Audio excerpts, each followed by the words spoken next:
कुमारा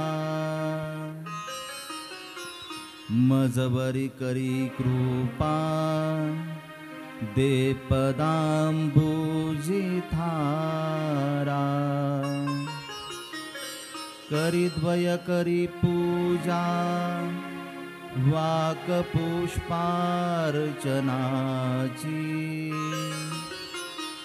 जय जय प्रभुराया आरती अंतराची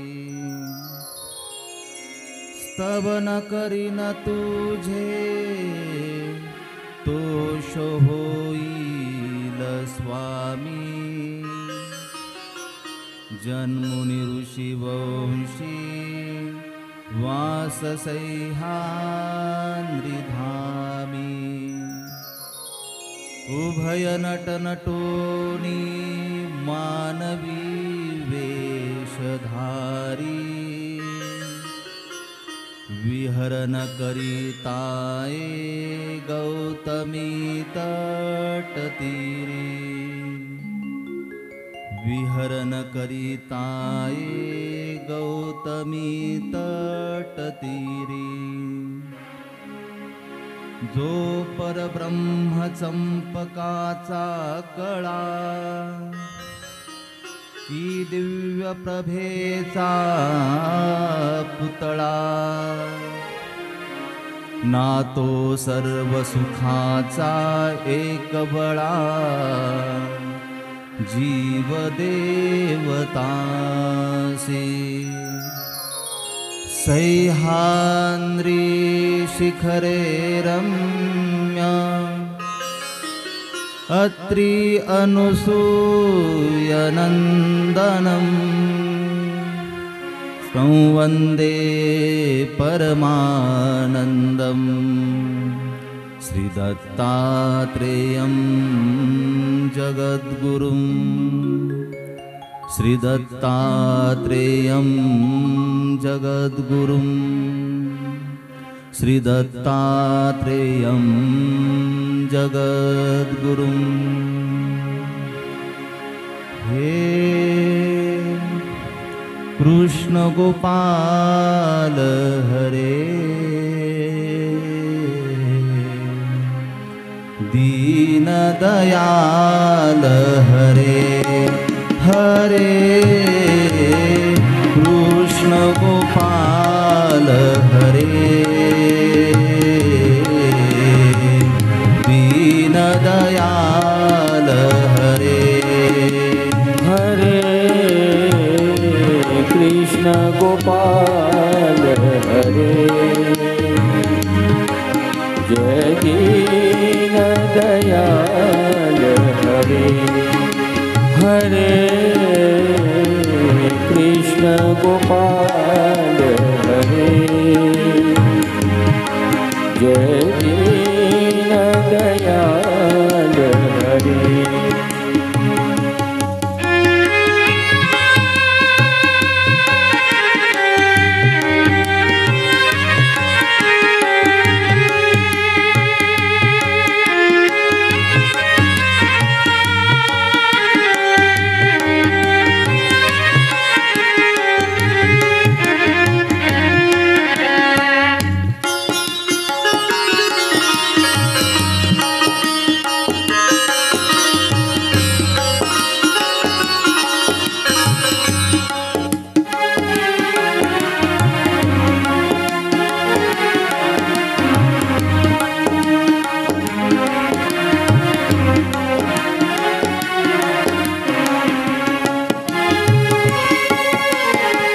रत हाके रना भूमि में और कर्मयोग के मर्म बताए रथ हाके रण भूमि में और कर्मयोग के मर्म बताए अजर अमर परम तत्व काया के सुख दुख समझाए अजर अमर है परम तत्व यूं, काया के सुख दुख समझाए।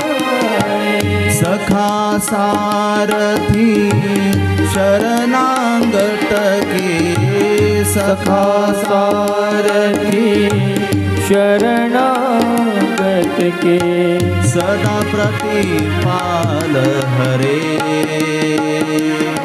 जय दीन दयाल हरे, जय जय कृष्ण गोपाल हरे, जय दीन दयाल हरे।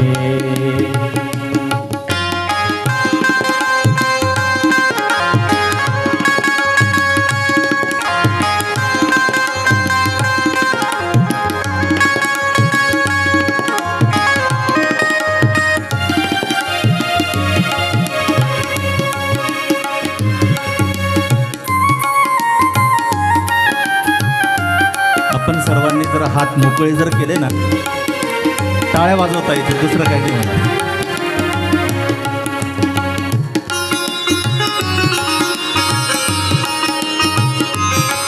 आनंदाचा उत्साह आहे. काल आपण श्री दत्तात्रय प्रभूंचा अवतार दिन साजरा केलेला आहे. श्री दत्तात्रय प्रभूंचा जन्म झालेला आहे आणि तो जो आनंद आहे, तो आनंद आपल्या सर्वांच्या चेहऱ्यावरनं तो जाणून गरजेचं आहे. श्याम के रंग में रंग गई मीरा रस, खान तो रस की खान हुए. श्याम के रंग में रंग गई मीरा रस, खान तो रस की खान हुए. जग से आके बंद करी तो सूरदास को दर्श हुए. जग से आके बंद करी तो सूरदास को दर्श हुए. मात जसोदा मात जसोदा ब्रजनारी गे, मात जसोदा ब्रजनारी गे, माखन चोर हरे. जय दीन दयाल हरे, जय जय कृष्ण गोपाल हरे. जय दीन दयाल हरे, कृष्ण गोपाल हरे. दीन दयाल हरे, कृष्ण गोपाल हरे. जय दीन दयाल हरे, कृष्णा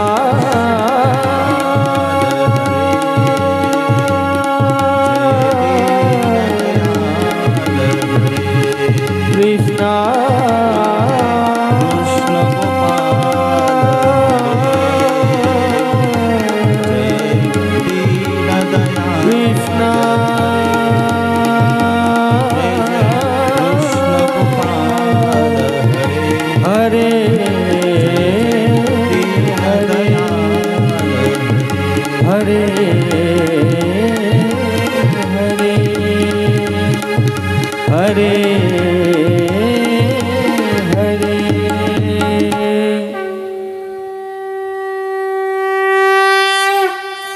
बद्रिकाश्रम पै पवित्र भूमिका, नेत्रे चरम्य स्थळी, वेक्ते पै ऋषिराज अत्रि कुमरू, वास्तव्य सैहांचळी. जगद्गुरु श्री दत्तात्रय प्रभू महाराजांची अत्यंत अपूर्व अशा प्रकारची ही श्री दत्तकथा परवापासून या कथेला प्रारंभ झाला. या कथेचं महत्व, कथा ही काळाची गरज कशी आहे. त्रेतायुगामध्ये झालेला हा परमेश्वराचा अवतार, पण आजही त्या अवताराकडून आपल्याला कोणती ऊर्जा प्राप्त होते, या संदर्भाने आपण परवापासून चिंतन करीत आहोत. योगायोग असा की काल श्री दत्तात्रय प्रभूंचा अवतार दिन, आणि या अवतार दिनाच्या निमित्ताने आपण श्री दत्तात्रय प्रभूंचा जन्मोत्सव या ठिकाणी साजरा केलेला आहे. आजच्या या तिसऱ्या पुष्पासाठी या ठिकाणी आवर्जून उपस्थित असलेले, तुम्हाला माहिती जगामध्ये सगळ्यात मौल्यवान काय आहे? काय असेल मौल्यवान? तुम्हाला काय वाटतं? पैसा तुम्हाला मौल्यवान वाटतो का? तो तर दिसतो, तो तर पुन्हा संपूनही जातो. कधी आनंदाश्रू, कधी दुःखाश्रू. तुम्ही अंगावर जे सोनं जे परिधान करतात, ते तरी तुम्हाला असं वाटतं का की ते आपल्याला कायमस्वरूपी आपल्याला आनंद देईल आणि अमूल्य असं आपल्याला वाटतं का? सगळ्यात अमूल्य तेच आहे की आपण आपल्या जीवनात कमवलेले 2 माणसं.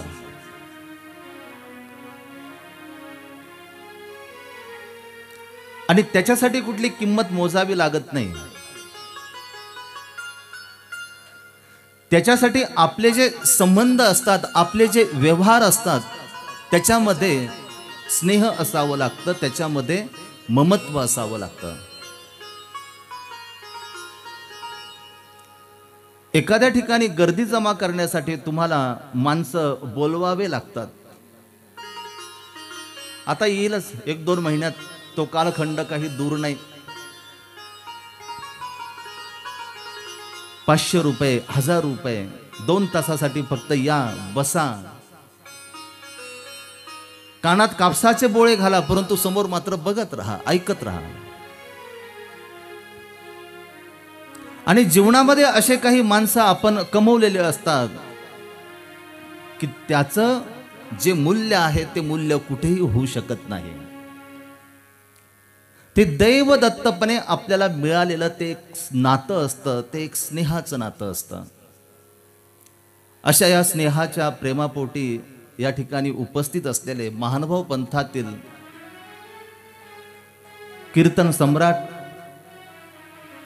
ज्यांना आजच सर्व गुरुबंधूंनी एक मोठी पदवी दिली, ते म्हणजे कीर्तन केसरी. आणि खरं तर त्यांचं कीर्तन नेहमी ऐकतच राहावं.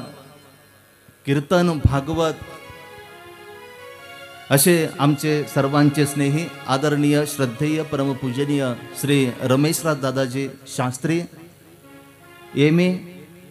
कीर्तन शास्त्री, असे आमचे अहमदाबाद निवासी श्री शास्त्रीजी. त्या स्नेहापोटी आणखीन आमचे ज्येष्ठ गुरुबंधू या ठिकाणी उपस्थित झालेत.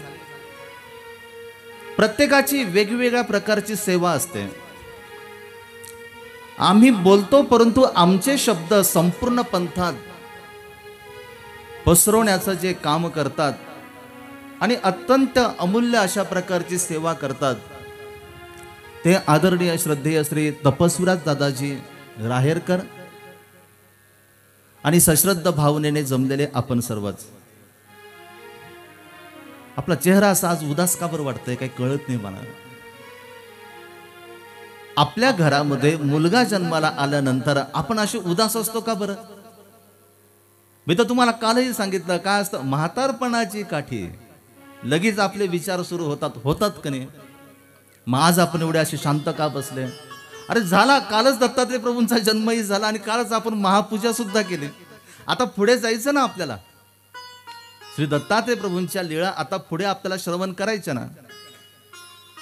चला एकदा मोकळ्या अंतकरणाने हात वर आणि अगदी आपल्या मुखातून शब्द निघाले पाहिजेत. हात वर करायचे म्हणजे टाळ्या वाजवायच्या. दत्तात्रेया जय दत्तात्रेया जय जय बोला दत्तात्रेया. दत्तात्रेया जय दत्तात्रेया जय जय बोला दत्तात्रेया. दत्तात्रेया जय दत्तात्रेया जय जय बोला दत्तात्रेया.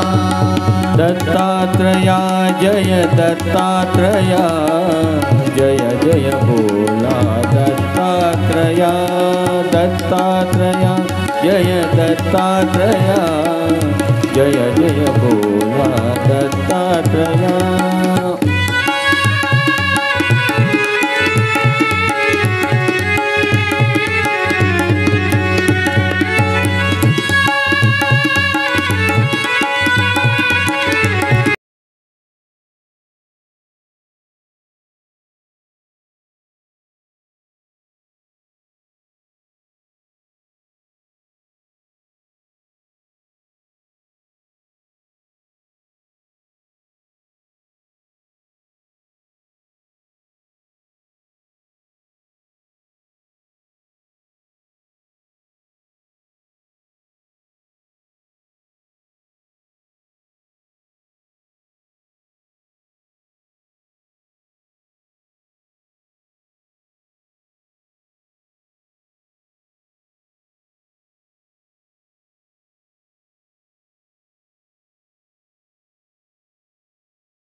दत्तात्रेया जय जय बोला दत्तात्रेया जय जय बोला दत्तात्रेया जय जय बोला दत्तात्रेया.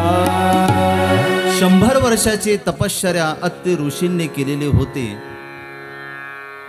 हेतू हा एकच होता की पुत्र प्राप्त व्हावा आणि अशा पद्धतीचा पुत्र आम्हाला प्राप्त व्हावा की ज्या पुत्राच्या आश्रयाने येणारा जोही जनलोक आहे तो जनलोक सुखाहून तो निघाला पाहिजे. त्याचे त्रयताप तेथे नष्ट झाले पाहिजे. चैतन्यापर असलेला सर्वश्रेष्ठ परमेश्वर आणि या परमेश्वराला सुद्धा अवतार घेण्याची प्रवृत्ती झालेली होती. कालही आपण पाहिलं की परमेश्वर अवतार कधी घेतात. या धर्तीवरती परमेश्वर अवतीर्ण होतात तर ते कधी होतात?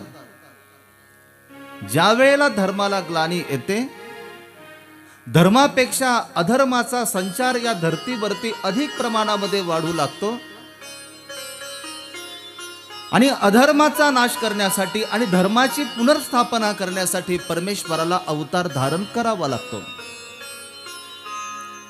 तुम्ही सुद्धा अवतार धारण करता ना तुमच्या घरामध्ये. परमेश्वराचा अवतार वेगळा आणि तुमचा अवतार मात्र वेगळा आहे. तुमचा मुलगा जर समजा ऐकत जर नसेल तर तुम्ही सुद्धा हातामध्ये झाडू घेता आणि आपला अवतार तुम्ही दाखवता. घेता कोणी झाडू, कोणी झाडू घेतं, कोणी काठ्या घेतं. आता मला तर काल परवा तर वेगळंच माहिती पडलं. ते म्हणे आता झाडूचंही काम नाही, आता काठ्याचंही काम नाही, आता फक्त घरातले भांडे आदळ आपट केलं की समजून जायचं की आता घरामध्ये अवतार झाला. आपला अवतार वेगळा आणि परमेश्वराचं अवतरण ते वेगळं. परमेश्वराचं जे अवतरण आहे त्या ठिकाणी जीवाविषयी असलेली कणव आहे आणि आपल्या स्वरूपीचा आनंद हा जीवांना आपण प्रदान करावा, या हेतूने परमेश्वर अवतार धारण करत असतात. बद्रिकाश्रम सारख्या अत्यंत पवित्र भूमीवर, की ज्या भूमीचं महत्व आपण पाहत असताना कालच्या सत्रामध्ये आपण पाहिलं. असं म्हणतात की दर कोसाने आपण पुढे सरकल्यानंतर ती जी भूमी आहे ती भूमी बदलत असते. आणि एखाद्या भूमीमध्ये आपण अवतार धारण करावा हा मोह सुद्धा परमेश्वराला का बरं झाला? मला नाशिकमध्ये अमुक कॉलनीमध्येच मला घर घ्यायचं, याच्याशिवाय मी दुसरीकडे घर नाही घेणार, असं तुम्हाला का बरं वाटू लागतं? नाही नाही, द्वारका जो परिसर आहे, द्वारका परिसर चांगला, आणि मला त्याच ठिकाणी 1 BHK का असे ना. तुम्ही म्हणाल लेच 1 BHK सुरू आहे, 1 BHK का असे ना, परंतु मला घ्यायचा तर द्वारकामध्येच मला घ्यायचा, याशिवाय मला दुसरीकडे घ्यायचा नाही, हा मोह आपल्याला का बरं होतो? तिथलं जे सौंदर्य आहे ते सौंदर्य तुम्ही बघितलेलं आहे. आणि परमेश्वर सुद्धा जेव्हा अवतार धारण करतात ना, तर अवतार धारण करत असताना ज्यांच्या पोटी अवतार धारण करायचा आहे त्या मात्या पित्यांची निवड परमेश्वराने केलेली असते. आपल्यासारखं नसतं. जीवाचा जन्म होतो आणि परमेश्वराचा अवतार होतो, हे काल आपण पाहिलं. जीवाचा जन्म कुठे होणार हे आपल्या हातामध्ये नाही. आणि जर आपल्या हातामध्ये जर असतं तर आपण सर्वांनी अंबानीच्या घरामध्ये जन्म घेतला असता. अरे म्हटलं असतं, अरे खूप चांगलंय, जन्म झाल्याबरोबर सगळं काही सुखच आहे, आपण मोठं जरी झालं तरी बास AC लावून फक्त झोपून राहायचं, याच्याशिवाय दुसरं काहीच करायचं नाही, असा जर जन्म जर आपल्याला मिळाला तर. पण ते आपल्या हातामध्ये नाही. ते आहे आपल्या कर्मांवर आधारित. जशा पद्धतीचे आपले कर्म असतील त्या पद्धतीने आपल्याला हा देह निष्पन्न होतो, तो देह आपल्याला प्राप्त होतो. आणि सगळ्यात महत्वाचं त्याला कारण आहे ते म्हणजे अन्नदान. येथे तुम्ही जे अन्नदान करताना हे तुमच्या घरातलं भोजन नाही, हा एक महायज्ञ आहे. आणि यज्ञामधला जो पदार्थ आहे तो पदार्थ आपल्या जीवाच्या विकासासाठी, जीवाच्या उद्धारासाठी तो आपल्या कामी पडतो. आपण हॉटेलमध्ये जेवण केलं त्यांनी काही निष्पत्ती होणार नाही, फक्त एकच गोष्ट होईल की आपल्या खिशातले पैसे जातील. पण आपण जर समजा साधनवंतांना म्हणजे जे साधू संत आहे आणि साधू संतांच्या समवेत या सर्वांना जर आपण जर भोजन जर आपण जर खाऊ जर घातलं तर याने देहाची निष्पत्ती होते. मग गोरा वर्ण असेल किंवा काळा वर्ण असेल किंवा सावळा वर्ण असेल, श्रीमंताच्या घरात जन्म असेल किंवा गरिबाच्या घरात जन्म असेल, नाशिकमध्ये जन्म असेल किंवा सिन्नरमध्ये जन्म असेल किंवा देशवंडीमध्ये जन्म असेल, हे आपल्या कर्मावर अवलंबून आहे. आणि म्हणून कर्म जीवनामध्ये खूप महत्वाचे आहेत. आणि याच्यासाठी हे अन्नदान आपण केलं पाहिजे. तुम्ही सगळे आता साधू आहात, सगळे साधू. तुम्ही म्हणणार असं कसं काय? हो, तुम्ही येथे बसलात ना, आता 1.5 तासापर्यंत तुम्ही येथे आहात ना. आम्हीच फक्त साधू नाही, आता तुम्ही सुद्धा साधू. आता तुमच्या ठिकाणी जरी समजा कोणी जर अन्नदान जर केलं तर त्याला सुद्धा त्याचा फायदा होणारच आहे, त्याला त्याचा फायदा होणार. श्री दत्तात्रेय प्रभूंना बद्रिकाश्रमच्या भूमीचा मोह झाला आणि तेथे अवतार धारण करावा असं श्री दत्तात्रेय प्रभूंना वाटलं. आणि श्री दत्तात्रेय प्रभूंनी अत्रि ऋषी आणि अनुसूये मायेच्या उदरी अवतार त्यांनी धारण केला. खूप वर्षाची प्रतीक्षा होती. बरं, परमेश्वर जे अवतार धारण करतात, जीवाचे सकळ देहधर्म जीवधर्म हे परमेश्वर स्वीकारतात. त्या जीवाचे देहधर्म जीवधर्म याच्या सहित परमेश्वर ते स्वीकार करतात. आपण भागवतामध्ये ऐकतो ना की श्रीकृष्ण महाराजांचा जन्म झाला आणि श्रीकृष्ण महाराज आता रडतायत. त्यांचा रडण्याचा आवाज आता पूर्णपणे बाहेर पसरतोय आणि इकडे मात्र त्यांना भीती वाटते. वसुदेवाला भीती वाटते. कदाचित सैनिकांनी जर या बालकाचा जर आवाज जर ऐकला तर ते जागे होतील आणि पुन्हा जसं आताच्या पुत्रांचा वध केला आतापर्यंत तसं पुन्हा ते वध करतील. जीव धर्म देह धर्म परमेश्वर हे स्वीकारतात. आपण देवाला उपहार दाखवतो ना, दाखवतो कोणी आपण देवाला उपहार? पाणी सोडतो आपण, घरामध्ये जे बनवलं ते देवाजवळ घेऊन जातो, देवाला म्हणतो देवा या पदार्थाचा तो स्वीकार कर. देव कधी खातो का? देव खात नाही. पदार्थ कधी कमी झाला? तुम्ही ताटात घेऊन गेले आणि देवानी फक्त जिलेबी खाल्ली किंवा देवानी फक्त बासुंदी खाल्ली, असं कधी घडलं का? असं तर घडत नाही. पण हा आपला भाव आहे. देव पदार्थ खात नाही, परंतु पदार्थाच्या माध्यमातून असलेला जो भाव आहे ना, आपल्या अंतकरणातला भाव, या अंतकरणातल्या भावाचा स्वीकार हे परमेश्वर करत असतात. तो परमेश्वर कसा आहे? तो तर भावग्राही जनार्दन आहे. अत्रि ऋषी अनुसया मातेचा भाव होता की माझ्या पोटी जो पुत्र मला होणार आहे तो अशा पद्धतीचा पुत्र व्हावा की तो तेजस्वी असावा, त्याचं जे मुखमंडल आहे ते प्रसन्न असावं. आणि म्हणून तर श्री दत्तात्रय प्रभूंची स्तुती करत असताना आपण म्हणत असतो प्रसन्न वदनम देवम भक्ती मुक्तिर्प्रदायकम त्वां नमामि जगत्रात श्री दत्तात्रेयं नमोस्तुते. जन्मलेलं बाळ, सर्वत्र आनंदाचा उत्साह.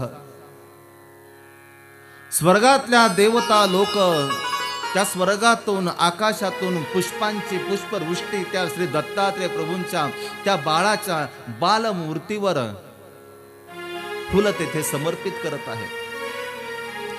ऋषीमुनी लोक 88,000 ऋषीमुनी लोक तो निराकार असलेला जो परमेश्वर आहे त्या निराकार असलेल्या परमेश्वराचे आभार मानतायत.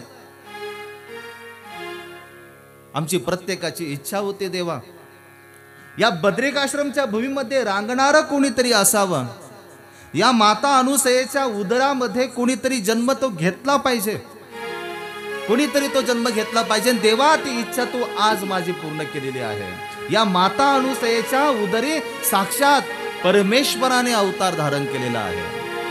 माता अनुसया उदरी जन्मला, माता अनुसया उदरी जन्मला, माता अनुसया उदरी जन्मला. अत्रि ऋषी झाला जनक तो, अत्रि ऋषी झाला जनक तो. माता अनुसया उदरी जन्मला, माता अनुसया उदरी जन्मला.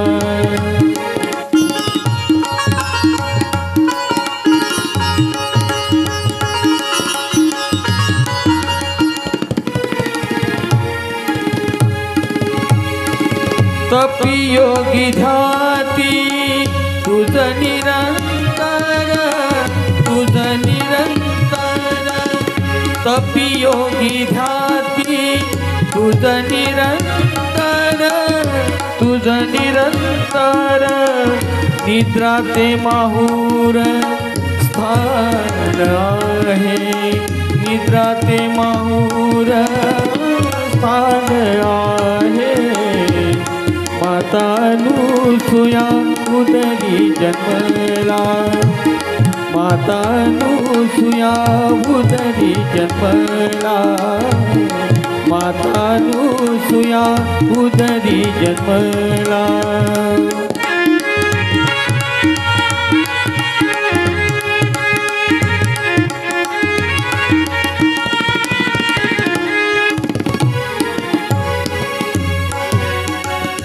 दिगंबर तनू दिव्यता पावनी दिव्यता पावनी दिगंबर तनू दिव्यत्वा पावनी दिव्यत्वा पावनी ब्रह्मचारी झाली जीवनी ती ब्रह्मचारी झाली जीवनी ती मातानुसुया उदरी जन्मला मातानुसुया उदरी जन्मला अत्रि ऋषी झाला जनक तो अत्रि ऋषी झाला जनक तो मातानुसुया उदरी जन्मला मातानुसुया उदरी जन्मला मातानुसुया उदरी जन्मला. सर्वत्र आनंद या बद्रिक आश्रमच्या भूमीमध्ये पसरलेला 81 कोटी 1.25 9 देवता या सगळ्या परमेश्वराचं स्वागत करण्यासाठी या बद्रिक आश्रमच्या भूमीमध्ये तेथे जमा झालेल्या आणि श्री दत्तात्रय प्रभूंनी परमेश्वर अवताराने त्या भूमीमध्ये अवतार धारण केला म्हणून आजही त्या भूमीचं जे महत्व आहे ते अबाधित आहे. आजही आपण इतर राज्यांच्या दृष्टीने इतर राज्यांची वेगवेगळ्या प्रकारची नामना आहे, पण उत्तराखंडची जी ओळख आहे तिला देवभूमी म्हणून ओळखतात. ती देवाची भूमी आहे, ती परमेश्वराची भूमी आहे.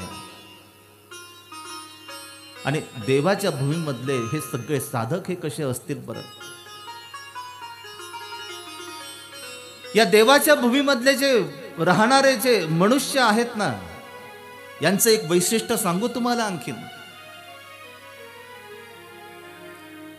तुम्हाला जर विचारलं तुमचं घर कोणाचं आहे, कोणाचं आहे घर तुमचं, तेव्हा 7-12 तर त्यांच्या नावाचं आहे. म्हणजे घर कोणाचं आलं? घर तर त्यांचं आलं. आणि अर्धा हे समाज आहे. आपले 7-12 जे असतात ते 7-12 त्याच्या नावावर ते असतात. परंतु ज्याला असं वाटतं की बास माझं जे घर आहे हे घर माझ्या देवाचं आहे, त्याला तुम्ही विचारा की तुमचं घर कोणाचं, तो नाव नाही सांगणार, तो म्हणणार की देवाचं माझं घर आहे. हे घर कोणाचं आहे? देवाचं माझं घर आहे. असं आपण म्हणू शकतो का? जरा मोकळ्या अंतकरणाने म्हणा ना. राहू द्या ना, 7-12 तुमच्याच नावावर असू द्या. मी असं म्हणत नाही की सगळ्यांनी 7-12 आणि आना आणि उमेश दादांच्या नावावर करा. तुमचा 7-12 तुमच्याच नावावर असू द्या, पण मोकळ्या मनाने म्हणायला काय हरकत आहे? माझं घर कोणाचं आहे? देवाचं आहे. माझी शेती कोणाची? देवाची. आपल्या घरावर तर वेगवेगळे नाव असतात. बरं, ते आई वडिलांची पुण्य इथपर्यंत ठीक आहे ना. काल परवा ते एका घरावर वेगळंच नाव होतं, आमच्या हिची कृपा. आता आमच्या हिची कृपा मला काय कळालं नाही. मग मी विचारलं, म्हटलं का हो, तुमची ही म्हणजे कोण? ते म्हणे आमची ही म्हणजे आमची धर्मपत्नी, माझी पत्नी. आता म्हटलं पत्नीची कृपा म्हणजे कशी? माझ्याजवळ काहीच नव्हतं म्हणे. तिचं आई वडील श्रीमंत होते. आता घर जावई म्हणून जर गेलो तर मग कोणाची कृपा समजायची? घर जावईच झालो ना. आता तिच्या घरात मी राहतो म्हटल्यानंतर सगळी कृपा तिची, माझं काहीच नाही. धर्मशास्त्र असं सांगतं, तुम्ही जीवाचं नाव तुम्ही कितीही जरी घेतलं तरी ते अपूर्ण आहे. 7-12 तुमचे टिकणार नाही, 7-12 तुमचे बदलत राहणार आहे. तुमच्या जेवढ्या जमिनी आहेत ना, त्या जमिनी आहेत तशाच राहणार आहे. बदलतं कोण? जमिनी नाही बदलत, बदलतात माणसं. एक शेती कसणारे लोक त्यांच्या कितीतरी पिढ्या त्या शेतीवर अवलंबून असतात. शेती नाही बदलले, शेती आहे तशीच आहे, पण त्या शेतीला कसणारे जे लोक आहेत त्यांच्या पिढ्या कितीतरी बदलून गेल्या. आणि आपण कोणत्या अभिमानाने आपण जगतो, कोणत्या अभिमानामध्ये आपण आहोत. हे माझं, ते माझं. एवढंच नाही, शेजारच्याचं सुद्धा माझं वाटतं की नाही आपल्याला. आणि म्हणून बघा की आज शोकांतिका आहे. आज एखाद्या कोर्टामध्ये प्रलंबित असलेले जे खटले आहेत आणि तिथं जर तुम्ही जर बघितलं तर कोणते खटले प्रलंबित आहे याचा जर तुम्ही जर तपास जर केला ना, तर सगळ्यात जास्त हिस्स्या वाट्यावरनं असलेल्या ज्या केस आहेत त्याच प्रलंबित आहेत सगळे खटले. एक एक इंच जागा आपल्याला महत्वाची वाटते. एक एक इंच जागा. तुम्ही कितीही जरी जागा कमवली, शेवटी तुमची जागा किती हे तुम्हाला माहिती आहे. आणि तिचा सातबारा तुमच्या नावावर आहे का? असं आहे का एखादा माणूस? नाही. माझी 5 फुटाची जागा मी माझ्या नावावर करून घेतली आणि त्याच जागेत तुम्ही मला ठेवलं पाहिजे, मला सार्वजनिक ठिकाणी मला ठेवायचं नाही, असं कधी होतं का? असं कधी होत नाही. आपली जागा कोणती ती आपल्याला माहिती नाही.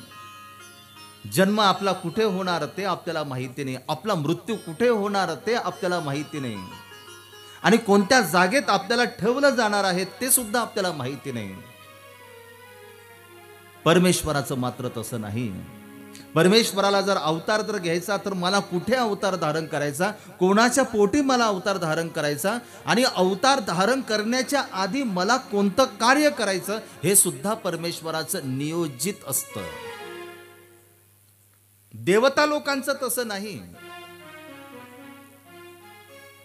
आणि म्हणून बघा की देवता लोकांचं असं सुनिश्चित नसल्यामुळे, त्यांचं कुठलं नियोजन नसल्यामुळे अनेक वेळा देवता लोकांची फजिती झालेली आहे. त्याचा भाग आपल्याला पुढे पाहायला मिळणारच आहे. त्या बद्रिकाश्रमच्या भूमीमध्ये सर्वत्र आनंद आहे.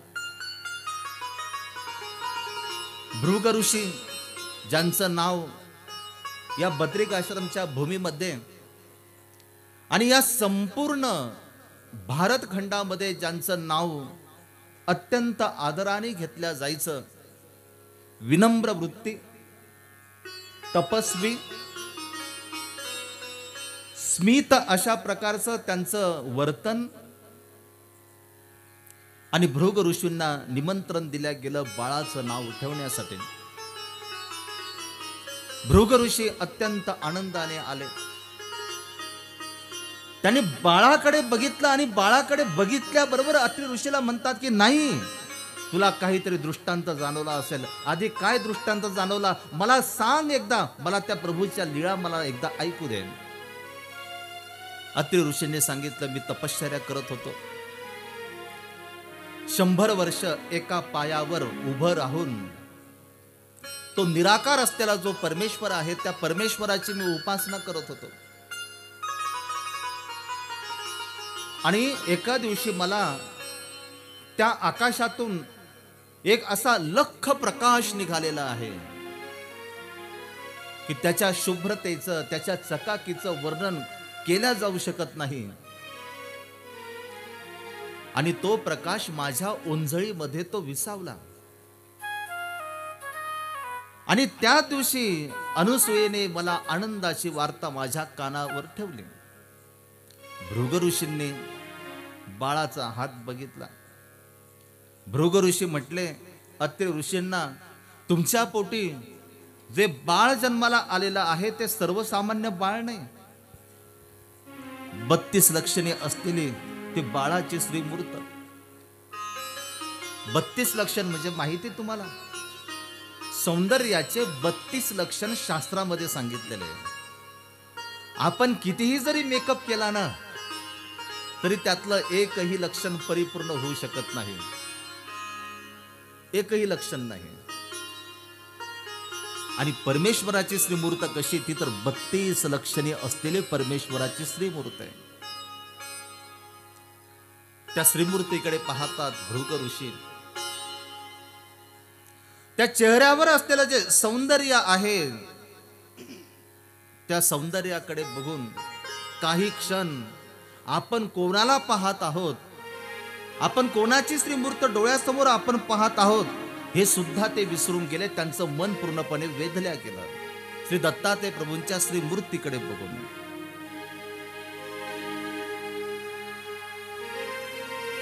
सौंदर्याने माझे वेधले गमन, लावण्याती गुण छळाले. सौंदर्याने माझे वेधले गमन, लावण्याती गुण छळाले.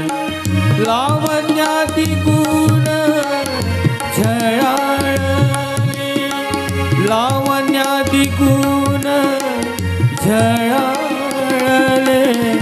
सौंदर्याने माझे वेधले गमन, लावण्याती गुण छळाले.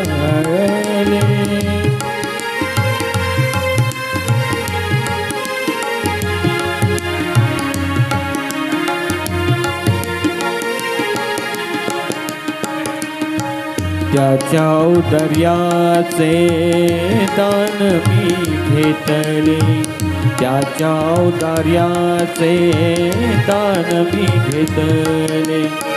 सौभाग्य लाभले मज त्याचे, सौभाग्य लाभले मज त्याचे. सौंदर्याने माझे वेधले गमन, लावण्याती गुण छळाले. सौंदर्याने माझे वेधले गमन, लावण्याती गुण छळाले.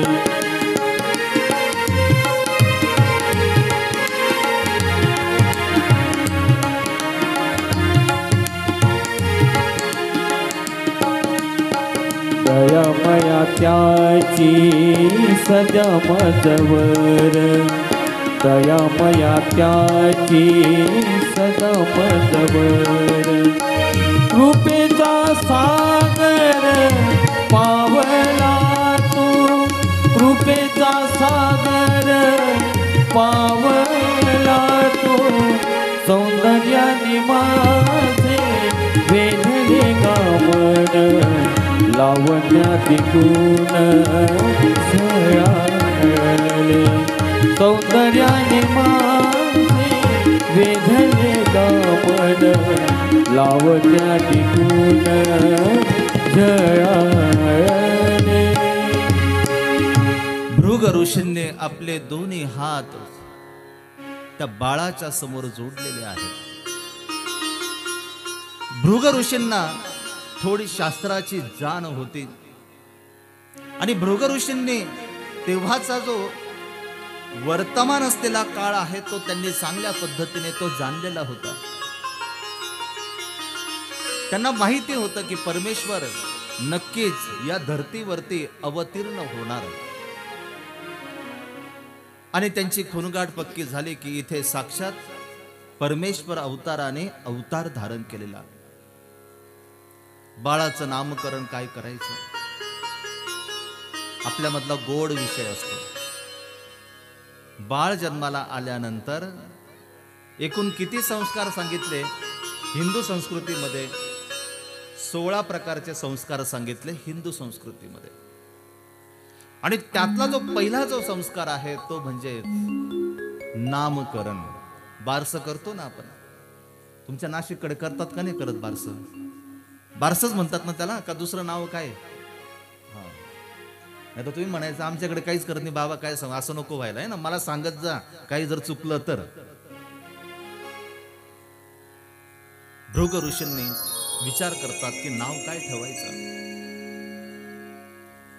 आमचे नाव राशीवर अवलंबून असतात. म्हणजे जे तुमचे 12 राशी आणि जे तुमचे ग्रह असतात त्या ग्रहांवर आपले नावाची रास तेथे ठरल्या जाते.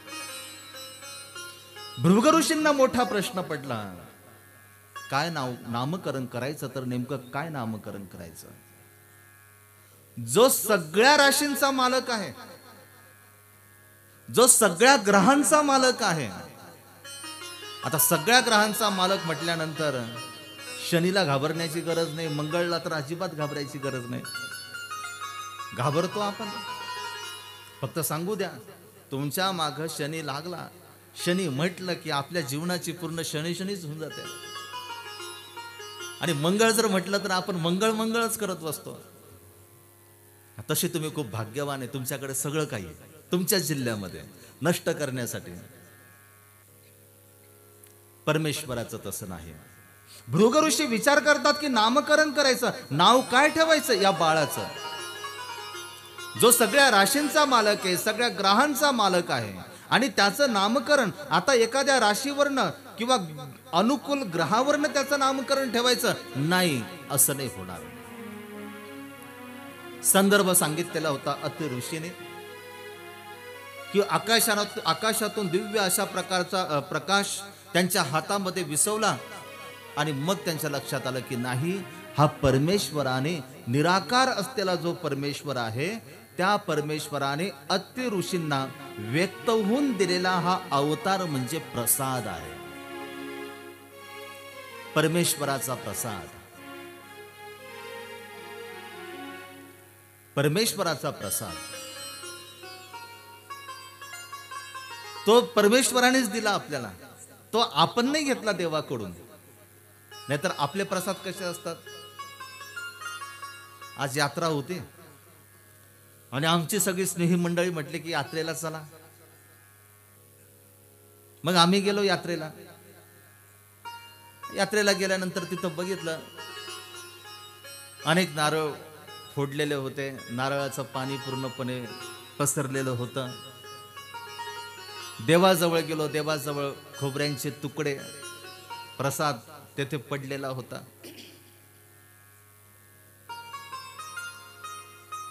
देवाला नारळ फोडायचा, एक तुकडा देवाला व्हायचा आणि बाकीचा प्रसाद म्हणून आपण घरी घेऊन यायचा. आपला प्रसाद असा असतो का नाही, तो देवाने दिला का आपल्याला, तो तर देवाने आपल्याला आपणहून दिला पाहिजे. संतांनी सुद्धा आपल्याला आपला भाव पाहून त्यांनी तो प्रसाद दिला पाहिजे, तर तो खरा प्रसाद. एरवी बाकीचा प्रसाद नाहीच आहे. अत्रि ऋषींना निराकार असलेल्या परमेश्वराने प्रसाद दिला. तो परमेश्वर साकार झाला, तो परमेश्वर व्यक्त झाला.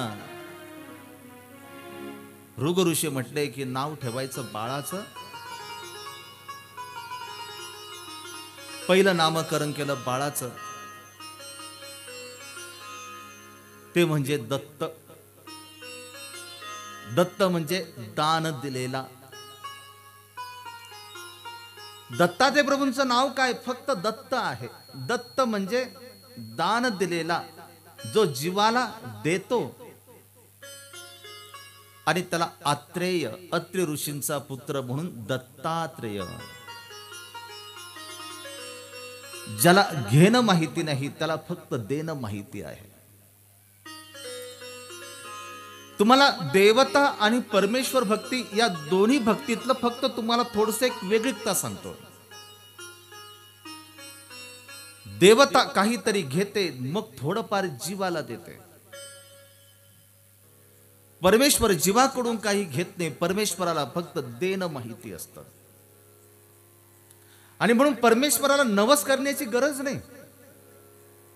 बळी वगैरे त्या देवतेला द्यावे लागतात, परमेश्वराला नाही द्यावं लागत. परमेश्वराला बळी कोणता लागतो माहितीये, तुमच्या भावाचा बळी लागतो. तुमचा भाव जर शुद्ध जर असेल ना, बस तोच पुरेसा आहे, दुसरं काही लागत नाही देवाला. भागवतामध्ये आपण ऐकलं असेल, श्रीकृष्ण चरित्रामध्ये त्याचं वर्णन आलं. दुर्योधनाने काय केलेलं होतं, निमंत्रण दिलेलं होतं श्रीकृष्ण महाराजांना भोजनासाठी. श्रीकृष्णाच्या स्वागतासाठी त्यांनी पूर्णपणे राज्य सजवलेलं होतं. गुलाब पुष्पांच्या पायघड्या श्रीकृष्ण महाराजांच्या स्वागतासाठी टाकलेल्या होत्या. श्रीकृष्ण महाराजांचे श्रीचरण धुण्यासाठी त्या पाण्यामध्ये काय होतं माहितीये, गुलाबजल होतं आणि त्याच्यामध्ये अत्तर टाकलेलं होतं. आणि स्वयंपाक जर तुम्ही जर म्हणाल तर जेवढेही प्रसिद्ध आचारी लोक आहेत त्या सगळ्यांना बोलवलं होतं आणि पदार्थाचे डोंगर तयार झालेले होते. कोणासाठी? श्रीकृष्ण महाराजांसाठी. पण भाव होता का? भाव तर वेगळाच होता.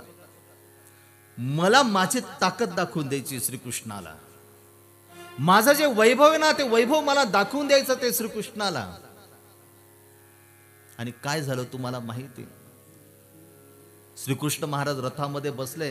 दुर्योधनाने रथ पाठवला होता, तो रथ अर्ध्यापर्यंत आला आणि आल्यानंतर श्रीकृष्ण महाराज रथातून खाली उतरले आणि श्रीकृष्ण महाराज कोणाच्या घरी गेले? कोण होता?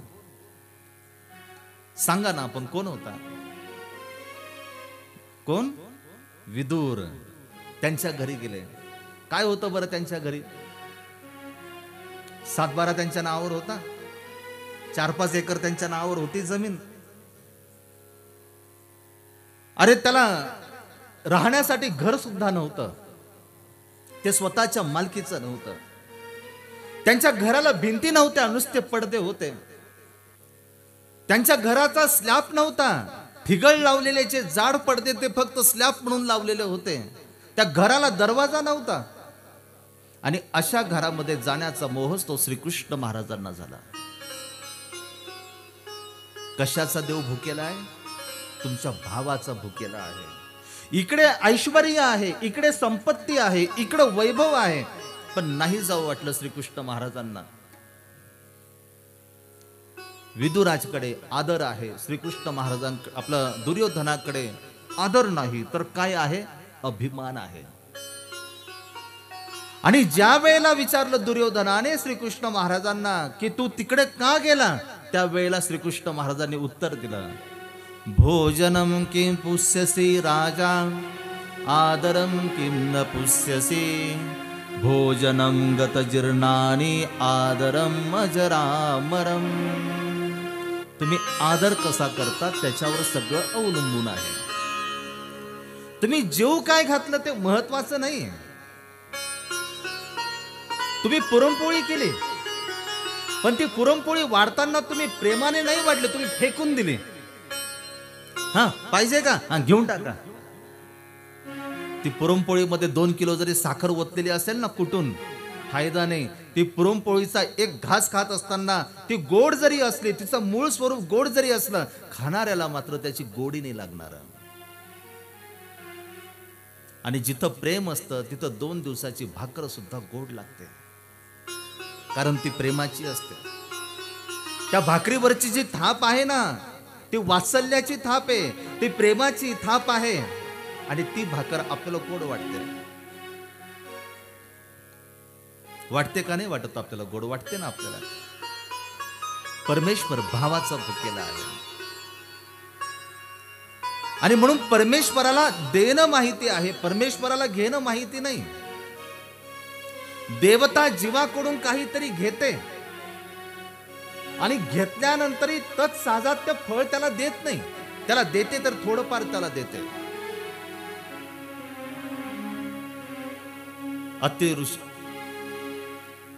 अत्रि ऋषींना तर खूप आनंद झाला. भृग ऋषी वर्णन करत होते श्री दत्तात्रय प्रभूंच्या या बालमृतीचं. भृग ऋषी म्हटले अत्रि ऋषींना, तुम्ही खूप भाग्यवान आहात. खऱ्या अर्थाने तुमच्या जन्माचं जे सार्थक आहे ते सार्थक झालेलं आहे. परमेश्वराने तुमच्या पोटी अवतार धारण केला. बाळाचं बारसं झालं, बाळाचं नामकरण झालं. दत्तात्रय ही नामना भृग ऋषींनी त्या श्री दत्तात्रय प्रभूंना तिथं दिली. श्री दत्तात्रय प्रभूंचं आणखीन एक दुसरं नाव आहे आणि ते नाव आपल्याला पाहायला मिळतं, ते म्हणजे सैंग ऋषी. ऐकले तुम्ही कधी? श्री दत्तात्रय प्रभूंच्या बालमृतीचं जे नाम आहे ते म्हणजे सैंग ऋषी. जो उत्तुंग आहे, ज्याचं स्वरूप जे आहे ते उत्तुंग आहे, विशाल आहे. आणि मगाशी ज्या पद्धतीने आपण पाहिलं की ज्याचं देणं सुद्धा कसं आहे, संकुचित वृत्तीने त्याचं देणं नाही, हात आखडून त्याचं देणं नाही, तो देत असताना मोकळ्या हाताने तो जीवाला आपला आनंद प्रदान करतो, ते म्हणजे सैंग ऋषी. नामकरण झालं, 88,000 ऋषींना गोड पंगत दिल्या गेली, भोजन झालं. बाहेर गावावरनं आलेली जी ऋषी मुनी मंडळी होती ते पुन्हा आपल्या आपल्या घरी निघून गेले. पण आश्चर्य असं, 88,000 जे ऋषी होते त्या ऋषींना मात्र श्री दत्तात्रय प्रभूंचा इतका त्यांना मोह लागला, इतका त्यांना मोह लागला, सदोदित अष्टो प्रहर ते फक्त दत्तात्रय प्रभूंचं स्मरण करू लागले. श्री दत्तात्रय प्रभूंची बालमूर्ती. मी मगाशीच आपल्याला सांगितलं की परमेश्वर काय करतात की देहधर्म जीवधर्म ते स्वीकारतात. बालमूर्ती रांगत आहे, आपल्या 2 पावलांवर, नाजूक पावलांवर ती उभी राहण्याचा ती प्रयत्न करत आहे. आणि एक एक अशी अपूर्व अशा प्रकारची ही श्री दत्तात्रय प्रभूंची लीळा आता ते 88,000 ऋषी मुनी लोक सगळेजण पाहत आहेत. कसला तो आनंद असेल बरं. आपल्या घरामध्ये एखादा मुलगा रांगणारा 2 पावलावर, त्याच्या नाजूक पावलांवर तो उभं राहण्याचा प्रयत्न करतो, त्यावेळेला कसलं वातावरण असतं आपल्या घरामध्ये, कसलं वातावरण असतं. आणि जेव्हा तो बोबड्या शब्दामध्ये जेव्हा तो आई म्हणतो ना, तेव्हा आईला झालेला जो आनंद असतो तो कसा असतो बरं. आठवतो ना, आजही आपल्याला आठवतं ना. माझा कार्ट्या 25 वर्षाचा झाला, पण मला आठवतं मला पहिल्यांदा तो आई म्हणून बोलला होता. आठवतं का नाही? विसरतो का आपण? आपण विसरत नाही. आणि इथं तर श्री दत्तात्रय प्रभूंच्या बालमूर्तीच्या या लीळा सुरू आहेत. काय तो आनंद असेल. साक्षात परमेश्वराच्या या बाळक्रीडा त्या भूमीमध्ये सुरू आहेत. आणि म्हणून मी आपल्याला सांगत होतो, बद्रिक आश्रमला जाण्याच्या आधी त्यातला किंचितचा भाव आपल्या घरामध्ये आपल्याला निर्माण करता येईल का? तुम्ही तुमच्या घराचं नामकरण तुम्ही करता, द्वारका भुवन. ऐकून बऱ्याच लोकांच्या घरावर नाव असतं काय, तर म्हणे द्वारका भुवन. पण त्या द्वारकेतला थोडा तरी भाव आपल्या घरामध्ये आहे का? नाही ना. आपल्या घरामध्ये त्या द्वारकेमध्ये भांडण होत नव्हते.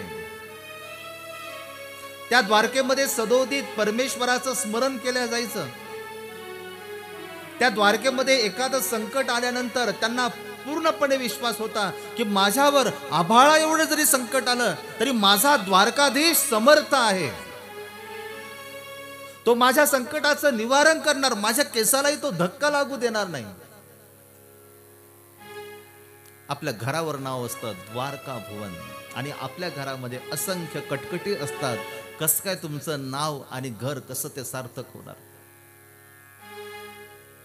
आणि म्हणून आपल्या घरातला जो देव्हारा आहे ना, तो देव्हारा आधी समर्थ बनवायला आपण शिकलं पाहिजे.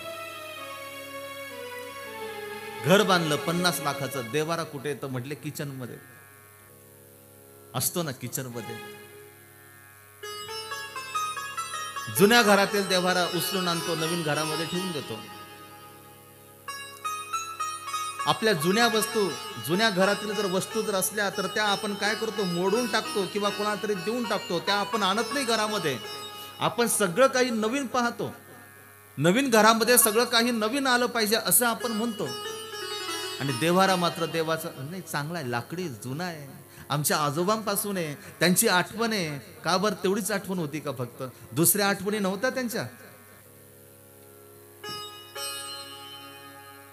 देव्हारा आपल्याला बनवता आला पाहिजे. तुम्ही तुमच्या घरातला देव्हारा समृद्ध बनवला की समजून जा की तुमच्या घरी देवाचा निवास आहे. त्या देव्हाऱ्यामध्ये देवाचा निवास आहे. तो समृद्ध जर असेल तर देवाला फार काही लागत नाही तुमच्याकडून. आणि देवाच्या भक्तीमध्ये असे कुठले नियम सुद्धा नाहीत. परमेश्वराने फक्त एवढंच सांगितलं की बास, सकाळ दुपार संध्याकाळ तू फक्त मला आठव, तू माझं चिंतन कर.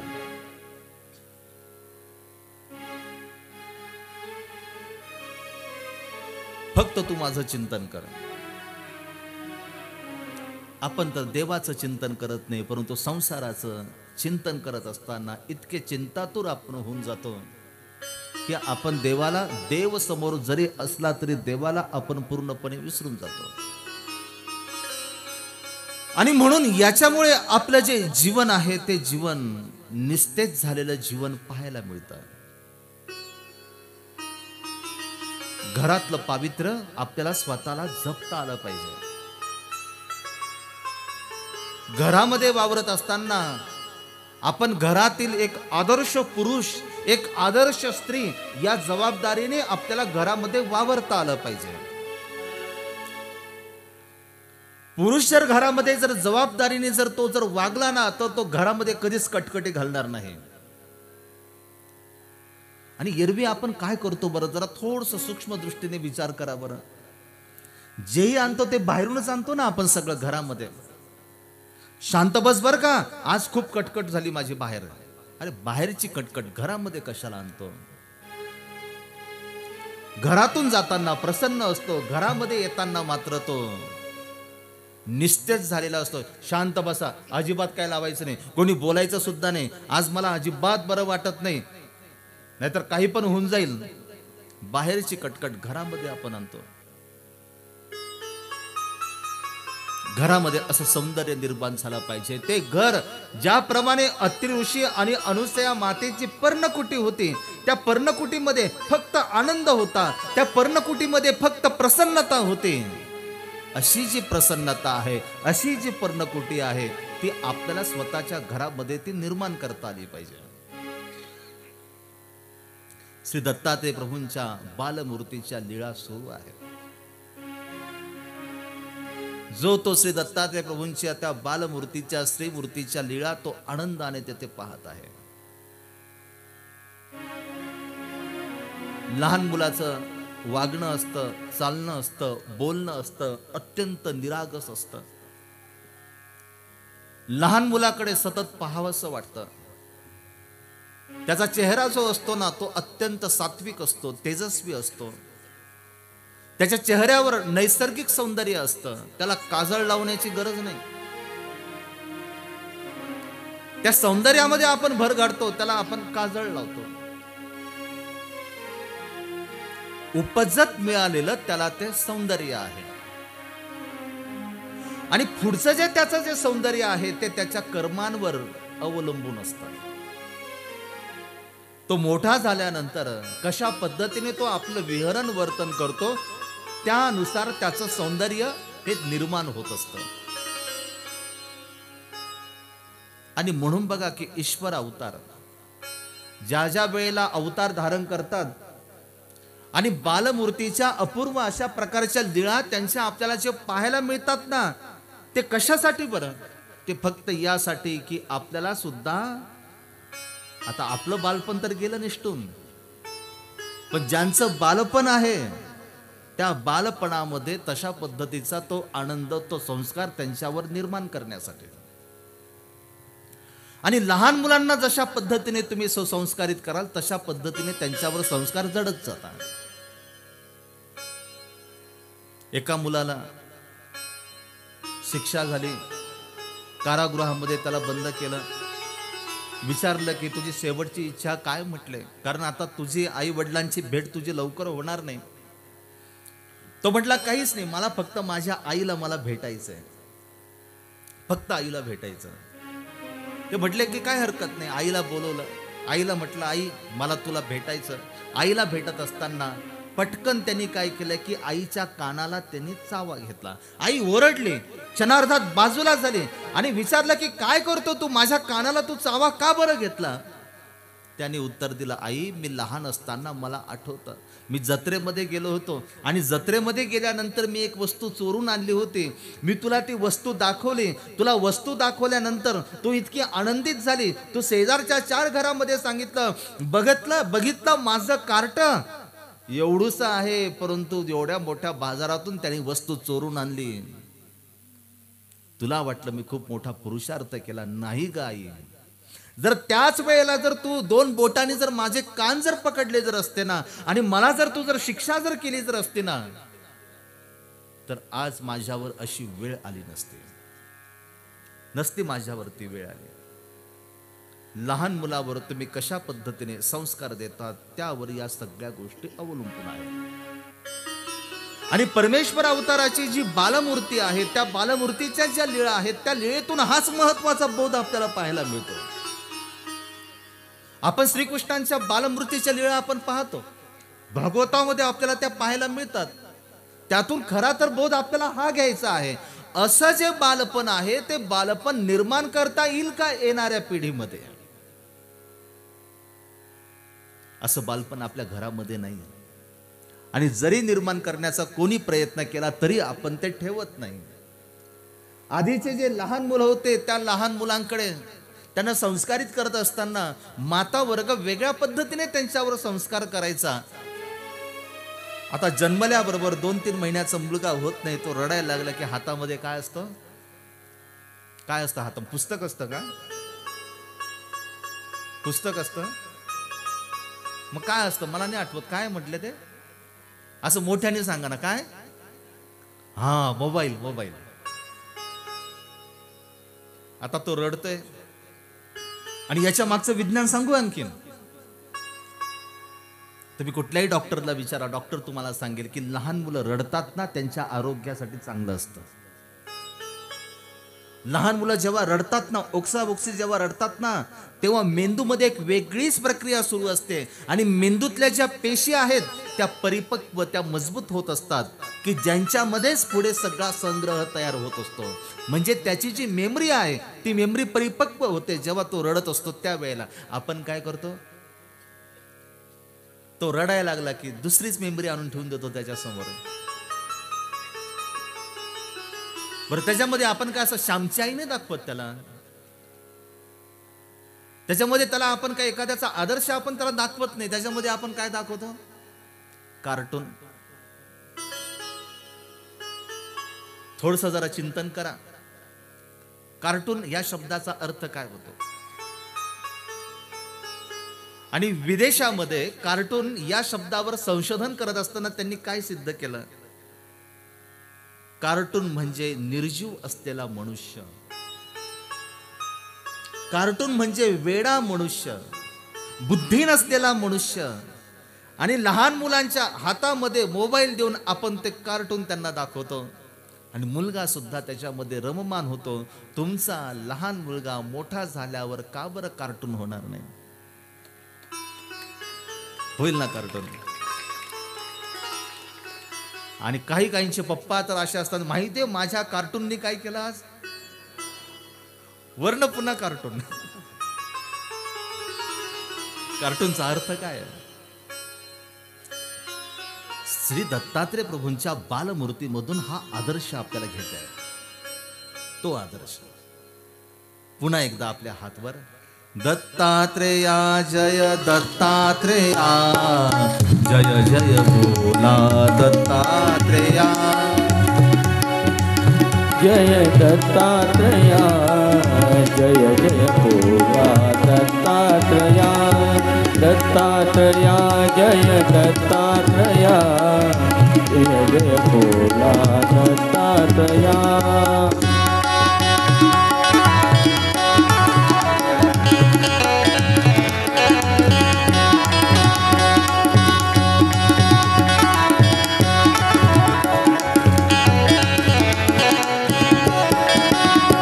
दत्तात्रेया जय दत्तात्रेया, जय जय बोला दत्तात्रेया, दत्तात्रेया जय दत्तात्रेया, जय जय बोला दत्तात्रेया, दत्तात्रेया जय दत्तात्रेया, जय जय बोला दत्तात्रेया, दत्तात्रेया जय दत्तात्रेया, जय जय बोला दत्तात्रेया, दत्तात्रेया जय दत्तात्रेया, जय जय बोला दत्तात्रेया, दत्तात्रेया जय दत्तात्रेया, जय जय बोला दत्तात्रेया, दत्तात्रेया जय दत्तात्रेया, जय जय बोला दत्तात्रेया. दत्तात्रेया जय जय बोला दत्तात्रेया जय जय बोला दत्तात्रेया. बद्रिक आश्रमच्या या प्रसन्न अशा भूमीमध्ये श्री दत्तात्रेय प्रभू आता थोडेसे मोठे झालेले आहेत. श्री दत्तात्रेय प्रभूंचं रांगण संपलं. आता श्री दत्तात्रेय प्रभू आपल्या समर्थ नाजूक 2 पावलाने आता उभे राहण्याचा प्रयत्न करून चालण्याचा प्रयत्न करतायत. साक्षात परमेश्वराने अवतार धारण केलेला, सगळ्या देवता लोकांमध्ये वार्ता पसरली की परमेश्वराने या बद्रिक आश्रमच्या भूमीमध्ये अवतार धारण केलेला आहे.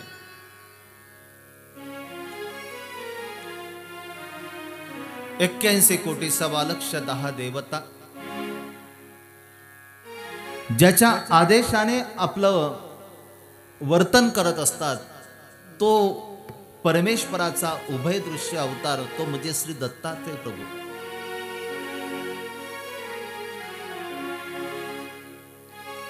या देवता लोकांमध्ये एक अशा प्रकारचे तेजस्वी पुरुष आपल्याला पाहायला मिळतात. नेहमी प्रत्येक कीर्तनकाराने, प्रत्येक भागवतकारांनी त्यांना कधी चांगलं म्हटलं नाही, तर उलट उपहासात्मक त्यांना म्हटलेलं आहे. पण जर बघितलं तर ब्रह्मदेवाचे ते पुत्र आहेत. या अत्रि ऋषींचे ते बंधू आहेत. काय बरं त्यांचं नाव? त्यांचं नाव म्हणजे नारद मुनी. नारद मुनींचं वर्णन आलं की नारद मुनींना एक वेगळ्याच भूमिकेतून आपण समोर मांडण्याचा प्रयत्न करतो. या दत्तचरित्राने नारद मुनींचा योग्य तो सन्मान केलेला आहे.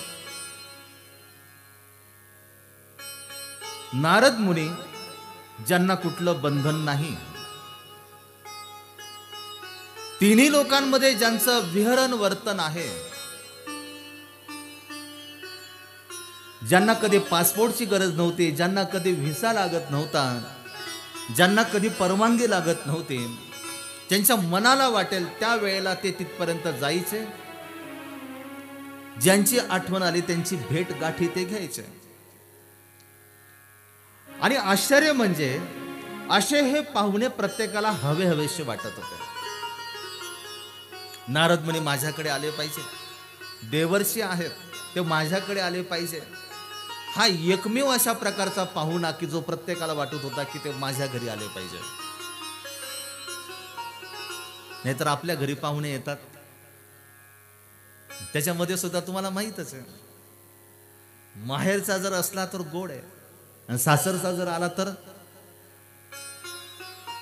4 वाजता गाडी बरं का तुम्हाला जायला, लवकर जेवण करा निघून जा लवकर.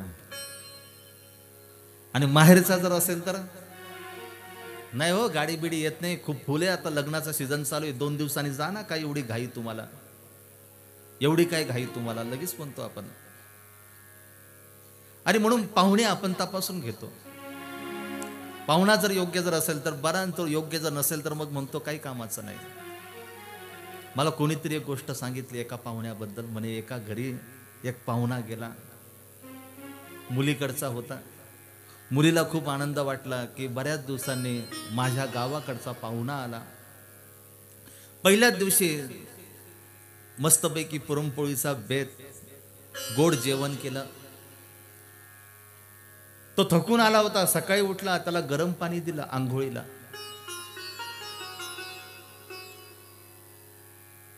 चहा अगदी कडक, चांगली चहा पत्ती टाकलेली, दुधामध्ये पाणी अजिबात भेसळ नाही, प्युअर दुधाचा चहा. नाश्त्याची वेळ होत नाही तोपर्यंत अहो नाश्ता तयार झालेला आहे, पोट भरून खा बरं का, जेवायला उशीर झाला तरी चालेल. पुरणपोळीचं जेवण, दुपारी झोपायला बाज वगैरे सगळं काही. आता पाहुणा पण असा होता ना, तो 12 गावचा होता. तो म्हणे घरी आपण काहीच करत नाही आणि काही नाहीच आपल्याकडे करण्यासारखं, इथं राहायला काय हरकत आहे आपल्याला, जर एवढा आपला सन्मान जर होतो तर. पहिल्या दिवशी राहिला, दुसऱ्या दिवशी सुद्धा तशाच पद्धतीचा सन्मान. तिसऱ्या दिवशी पुन्हा गोड जेवण. पण तिसऱ्या दिवशी मात्र थोडस तंत्र जरा बिघडलं. मनामध्ये आलं की पाहुणा जायचं काही नाव घेत नाही. बाया मात्र हुशार असतात खूप. त्यांना बरोबर माहिती असतं एखाद्याच्या मनातली गोष्ट जर काढायची असेल, पुरुष लोकांना नाही जमत, बायांना चांगलं जमतं. जे काम पुरुषाकडून जमत नाही ते बायांकडून जमतात. आणि म्हणून बऱ्याच वेळेला माणसं म्हणतात मी तुझ्या मागे राहतो, तू पुढे जाऊन तू बोल, मी काही बोलत नाही. कारण तू बोलण्यामध्ये चतुर आहे, तू बरोबर त्याच्या मनातलं तू काढते. बायांचा सुरू झाला, काय वहिनींचा फोन नाही आला, त्यांना आठवण येत असेल ना तुमची. आणि तुमचा पिंट्या तब्येत वगैरे बरी ना त्याची, बघा बरं आता कोरोना पसरलाय, आता वार्ता आलीच आहे, आणखीन तो पसरलाच आहे खरंच. तो म्हटला नाही नाही, मी अगदी व्यवस्थित आहे, माझा पिंट्या बरोबर आहे, माझं घर बरोबर आहे, माझी पत्नी सगळी व्यवस्थित आहे, काही काळजी नाही. पहिलं शस्त्र वापरलं ते फेल झालं. दुसरं शस्त्र दुसऱ्या दिवशी. सकाळी उठल्या उठल्या गरम पाणी मिळायचं पाहुण्याला, आता ते कोमट पाणी आलं. आधी प्युअर दुधाचा चहा होता, आज मात्र प्युअर दुधाचा नव्हता चहा, त्या दुधामध्ये पाणीच जास्त होतं. चहापत्ती थोडीशीच टाकलेली होती आणि दिला चहा.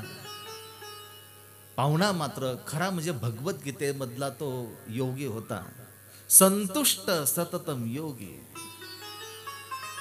मला काही नाही फरक पडत, मी संतुष्ट आहे. मला तुम्ही आंघोळीला थंड पाणी दिलं तरी मी करेन, कारण मी योगी.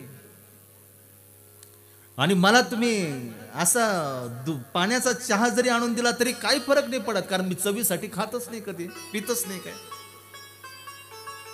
आधी गरम गरम चपात्या मिळाल्या 3 दिवस, आता कुठली गरम चपाती, 1 तास आधी होऊन गेलेला होता, मग ती चपाती आली.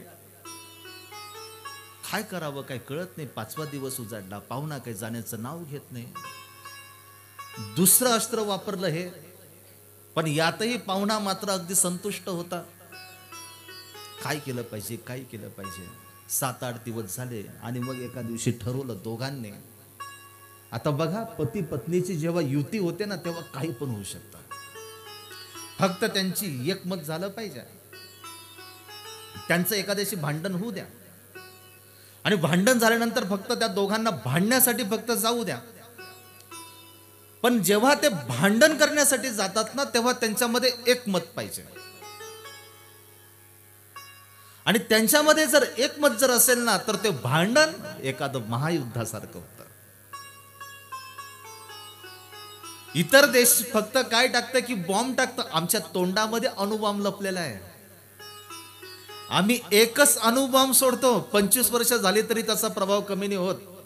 एका बाईला विचारलं, का ग तुझी शेजारची मैत्रीण आणि तिच्या मुलाच्या लग्नाला तू नव्हती आली.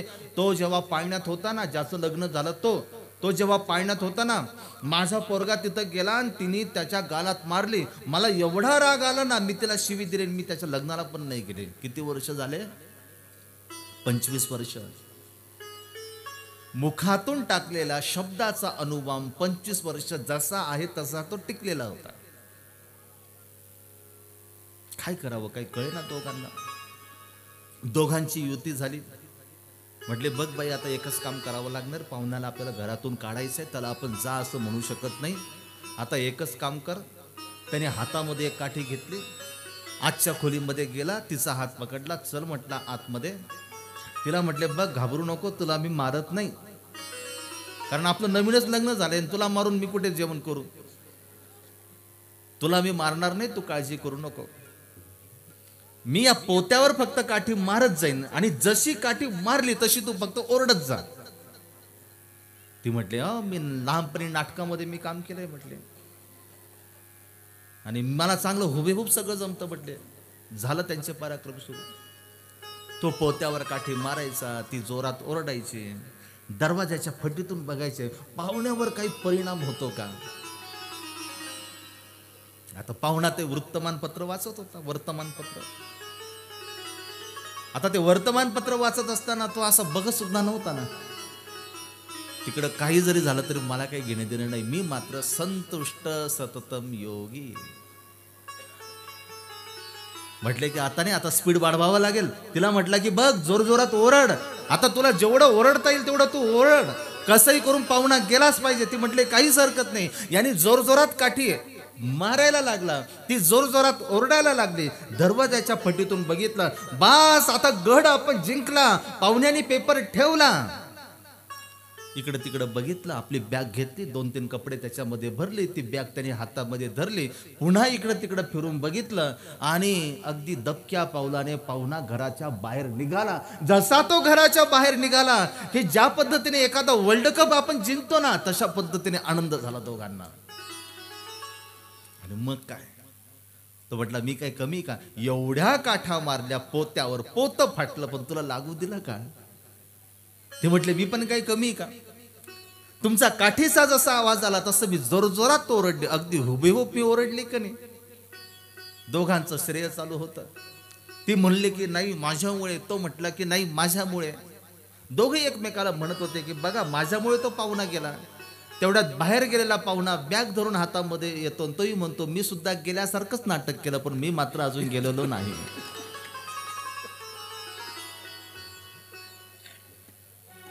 गेला नाही मी अजून. पण नारद मुनी मात्र तसे नव्हते बरं का.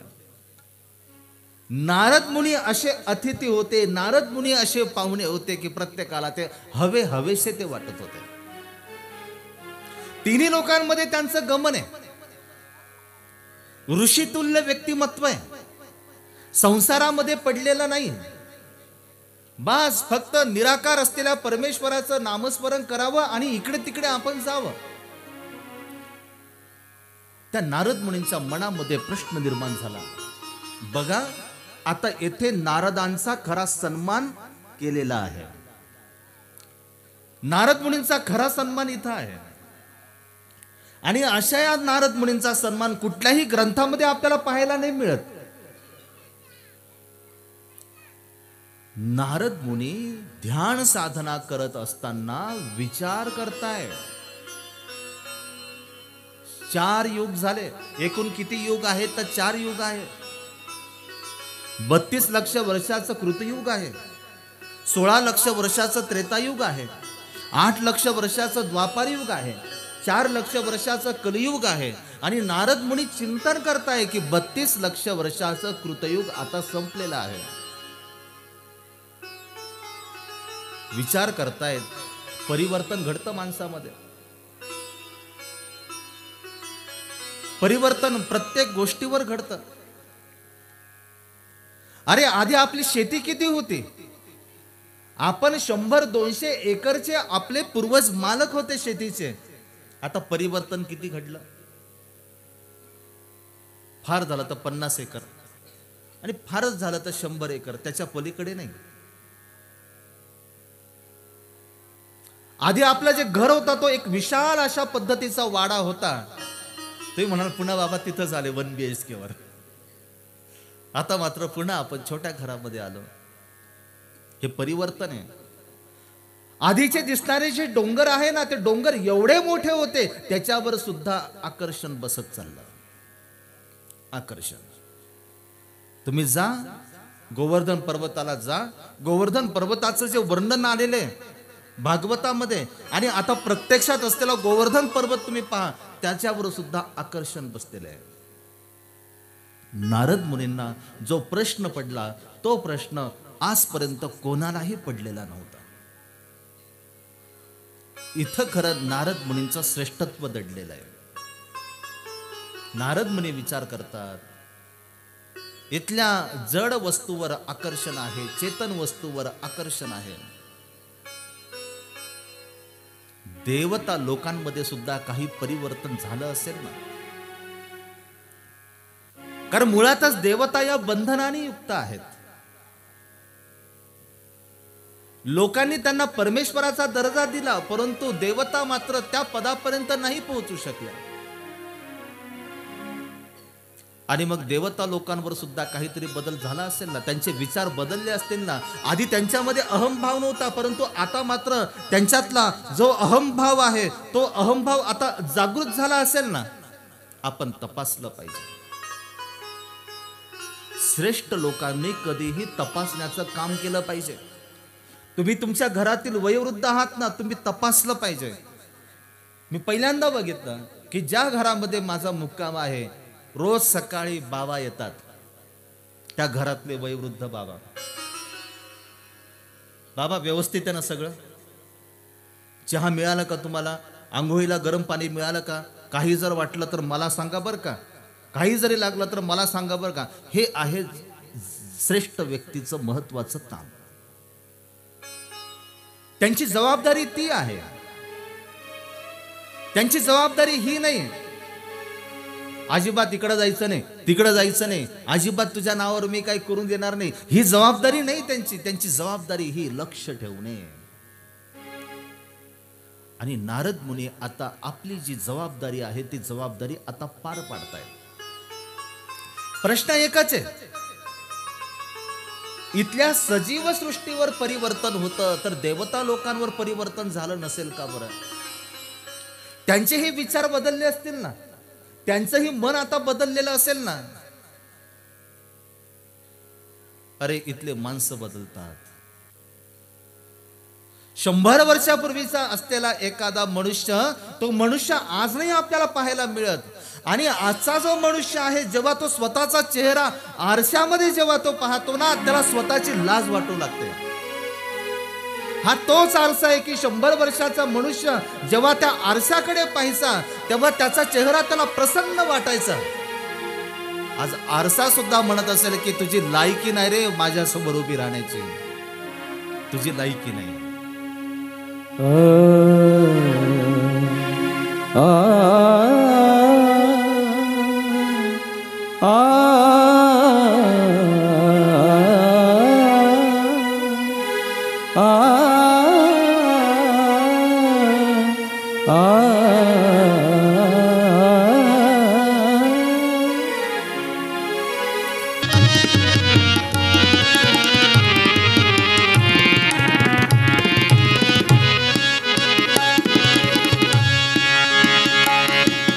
जखमा कशा सुगंधी झाल्यात काळ झाला.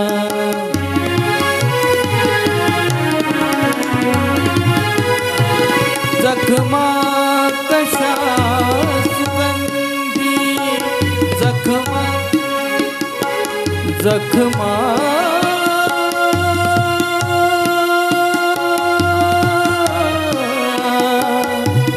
जखमा जखमा जखमा बघत असताना मनुष्यामध्ये परिवर्तन झालेलं आहे.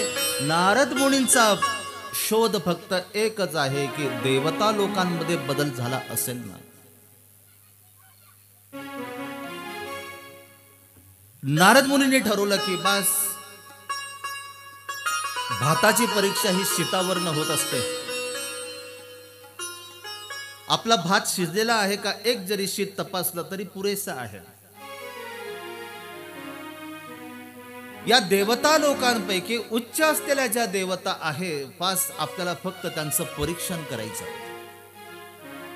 आणि देवता लोकांमध्ये परिवर्तन झालं का, देवता लोकांमध्ये बदल झाला का, तो आपल्याला पाहायचा. पुढे मात्र कथा अत्यंत महत्वाचं संदर्भ आपल्याला सांगते. आताचा जो संदर्भ आहे हा मी तुम्हाला थोडासा घाईत सांगेन आणि त्याच्या पुढचा जो संदर्भ आहे तो पुन्हा आणखीन मोकळ्या याने आपण त्याच्यावर चिंतन करू.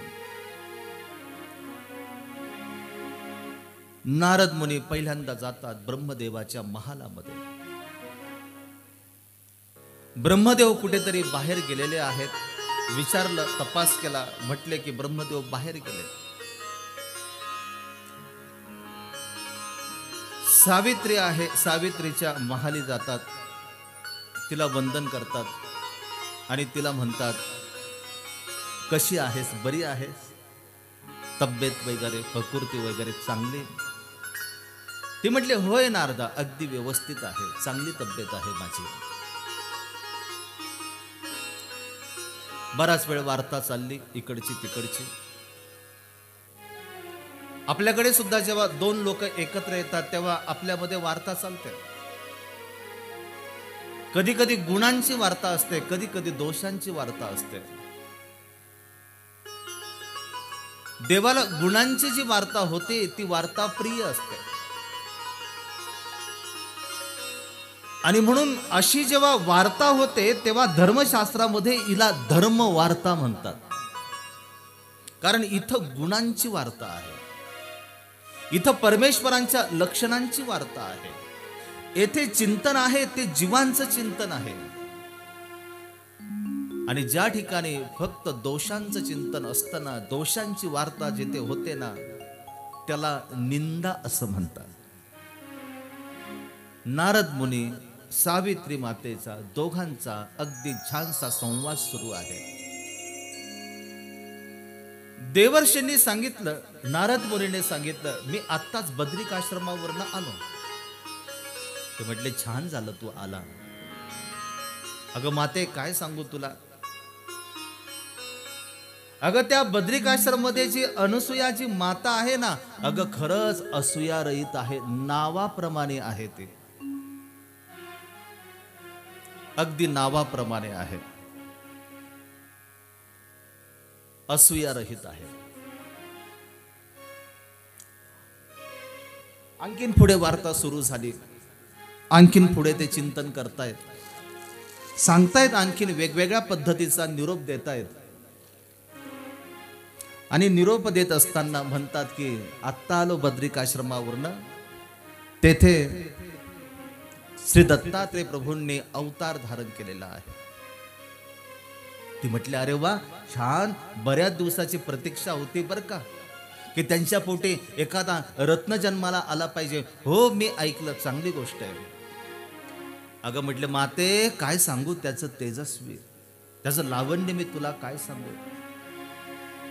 जेव्हा मी त्या अनुसया मातेच्या पायावर डोकं ठेवलं ना निघताना, त्या बाळामुळे त्या अनुसया मातेचं पावित्र्य एवढं वाढलेलं आहे.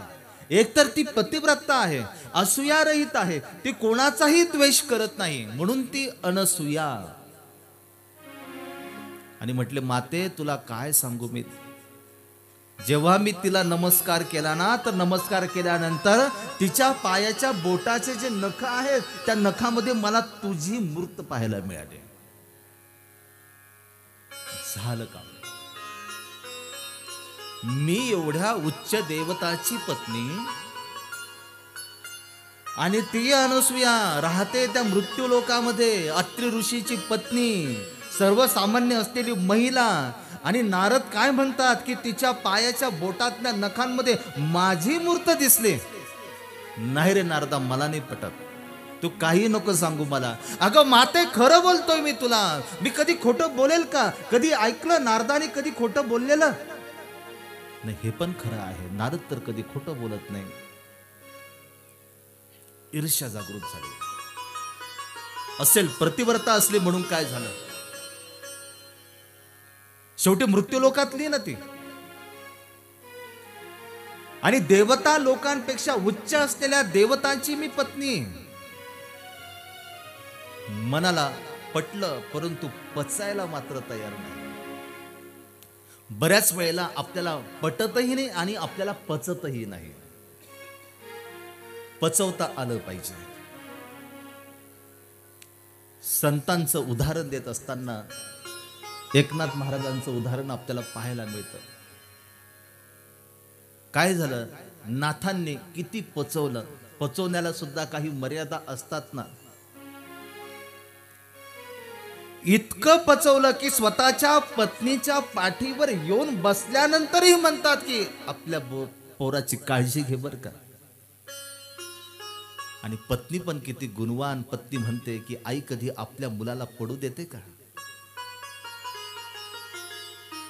काय थोरवी आहे नाथांची. जेव्हा आपलं विचाराची क्षमता जेव्हा आपली कुंकुवत असते ना, तेव्हा आपल्याला इतरांनी केलेलं एखादं कार्य, एखादा आपल्या समोर गेलेला आपल्याला मात्र तो चालत नाही. नारद मुनी म्हटले की आपलं काम झालं, येतो बर का माते, मला आणखीन बरेचसे काम आहेत, मला जरा आणखीन पुढे जायचं आहे. नंतर नारद मुनींची स्वारी केली. विष्णूच्या महालीला. ते पण नव्हते. दैवयोग चांगला होता, ते नव्हते. फक्त कोण होतं? कमला, त्यांची पत्नी, ती होती फक्त. तिथंही अगदी हुबेहूब अशाच पद्धतीने हा प्रस्ताव तेथे मांडला. तिलाही ते बरं नाही वाटलं. ती मृत्यू लोकातील अनुसूया आणि तिच्या पायाच्या बोटांमध्ये आमच्या मूर्ती दिसाव्यात. नाही रे नारदा, मला नाही पटत. अगं माते, मी कधी खोटं बोलेन का? ईर्ष्या निर्माण झाली तिच्याही मनामध्ये. नारद मुनी म्हटले की झालं, आता तिसरी देवता बाकी. नारद मुनी गेले महादेवाकडे. देवयोग तिथंही चांगला की महादेव गेले कुठेतरी बाहेर. पार्वती माता आहे तिथे. तिथंही हुबेहूब तीच गोष्ट सांगितली. जेव्हा मी अनुसया मातेच्या पायावर जेव्हा डोकं ठेवलं, तर डोकं ठेवल्यानंतर तिच्या पायाच्या बोटांमध्ये मला अनुसया मातेची मूर्त पाहायला मिळाली. बास. बायांना फक्त ठिणगी पुरेशी असते. एकदा ठिणगी जर पडली तर तिचा वनवा कसा लावायचा ते बायांना चांगल्या पद्धतीने माहिती आहे. आणि त्या वनव्याची जी सुरुवात असते ती घरातून असते. घरामध्ये जर काही बिघडलेलं जर असेल ना, तर चपाती करपते, भाजी खारटच होते, ताट आपटल्या जातं. इकडे पतीने समजून घ्यायचं की घरामध्ये काहीतरी आज झालेलं आहे. त्याला कळून जातं बरोबर. आणि मग तो काय झालं सांग मला, जाऊ दे त्या आदळ आपट नको करू, पण काय झालं तरी सांग. आणि मग खरा प्रकोप पाहायला मिळतो. संध्याकाळी तिन्ही देवता आपल्या आपल्या राजमहालामध्ये वापस आल्या आणि या तिघांची युती होती. जसं या देवता लोकांची युती तसे या तिघांची सुद्धा युती. तिघांनी एकमेकाला फोन केले असतील. म्हणजे मी असं सांगत नाही मोबाईलवर बोलले असतील म्हणून. तेव्हा मोबाईलची गरज नव्हती. आणि चर्चा केली असेल आता काय केलं पाहिजे. ते म्हटले की आता एकच आहे, आपल्या पतींना आधी आपल्या बाजूने तयार करा, त्यांना भडकवा चांगलं, त्यांना सुद्धा राग आला पाहिजे. आणि आपण नाही जायचं, आपण आपल्या घरीच बसायचं, आपल्या पतींना तिकडे पाठवायचं. आणि नेमका असाच प्रकार झाला. काय प्रकार झाला तो आपण उद्याच्या सत्रामध्ये आपण पाहणार आहे. उद्याच्या सत्रामध्ये आपल्याला उच्च असलेल्या या देवता ब्रह्मा विष्णू महादेव यांच्याजवळ अपूर्ण असलेल्या ज्ञानामुळे ते ज्या वेळेला अनसया मातेचं सत्वहरण करण्यासाठी जातात त्यावेळेला या तिन्ही देवतांची कशी फजिती झाली हे आपल्याला उद्याच्या सत्रामध्ये आपल्याला पाहायचंय. आता मोजून फक्त 4 सत्र आपले बाकी आहेत आणि 4 सत्रामध्ये एकूण आपल्याला अजून 5 लीळा घ्यायच्या आहेत. त्याच्यामुळे उद्याचं जे वर्णन आहे ते आपण थोडंसं स्पीडमध्येच पाहणार आहोत. ज्या जागा आहेत की ज्या जागेतून आपल्याला काहीतरी घेण्यासारखं आहे त्या जागेवर फक्त आपण थांबणार, त्याच्यावर आपण चिंतन करणार आणि आपण मात्र पुढे सरकत राहणार. कथा ही मानवाच्या जीवनातली व्यथा नष्ट करते. तुम्ही सगळेजण येथे बसलात ना, या 7 दिवसामध्ये तुम्ही माहित आहे 14 तास तुम्ही येथे बसणार आहे. 14 तास. आणि दिवसाचा जर हिशोब जर आपण जर पकडला तर कंटिन्यू तुम्ही पूर्ण दिवसभर तुम्ही येथे बसणार आहेत. या 7ही दिवसांचे जर 14 तास जर आपण जर पकडले, अखंड दिवस तुम्ही येथे बसणार आहे. तुमच्या पदरी काहीतरी पडलं पाहिजे ना. आणि ते तुमच्या पदरामध्ये मला काहीतरी टाकायचंय. मला बुंदी नाही टाकायची, मला प्रसाद सुद्धा नाही टाकायचा, पण मला द्यायचं आहे श्री दत्तात्रय प्रभूंचे विचार की जे तुमच्या घरामध्ये तुम्हाला चांगल्या पद्धतीने फुलवता आले पाहिजे. त्याचं चिंतन आपण उद्याच्या सत्रामध्ये करूया. आरती होईल आणि आरतीसाठी आपण सर्वांनी उभं राहायचं आहे.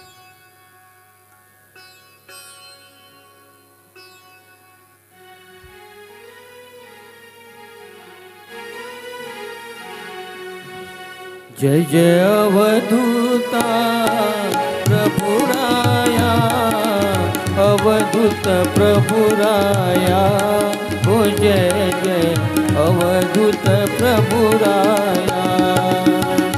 जय जय अवधूता प्रभुराया, अवधूत प्रभुराया, हो जय जय अवधूत प्रभुराया।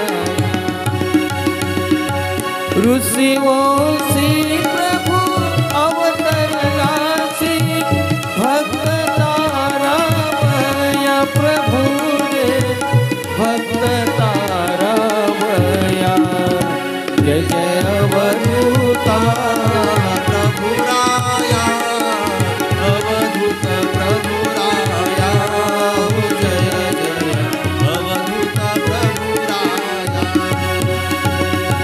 परमार्गाची आदि गुरु तू श्री दत्तात्रेय प्रभु रे, तू श्री दत्तात्रेय। जय जय अवधूता प्रभुराया, अवधूत प्रभुराया, हो जय जय अवधूत प्रभुराया।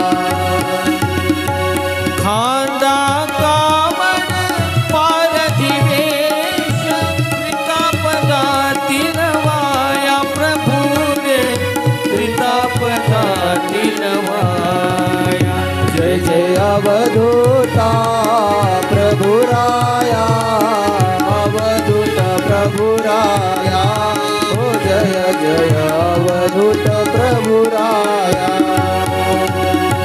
6018 वर्णिती तुझना, श्रमली वेद माया प्रभु रे, श्रमली वेद माया।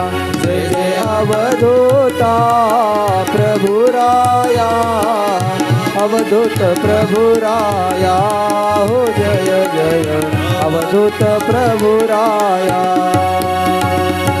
कुमरांकित मुनि कृष्ण सुधाकर, संतुला के पाया प्रभुच्या, संतुला के पाया। जय जय अवधूता प्रभुराया, अवधूत प्रभुराया, हो जय जय अवधूत प्रभुराया। त्वमेव माता च पिता, त्वमेव बन्धु सखा, त्वमेव विद्या द्रविणं, त्वमेव सर्वं मम देव देव, त्वमेव सर्वं मम देव देव। श्री दत्तात्रेय महाराज।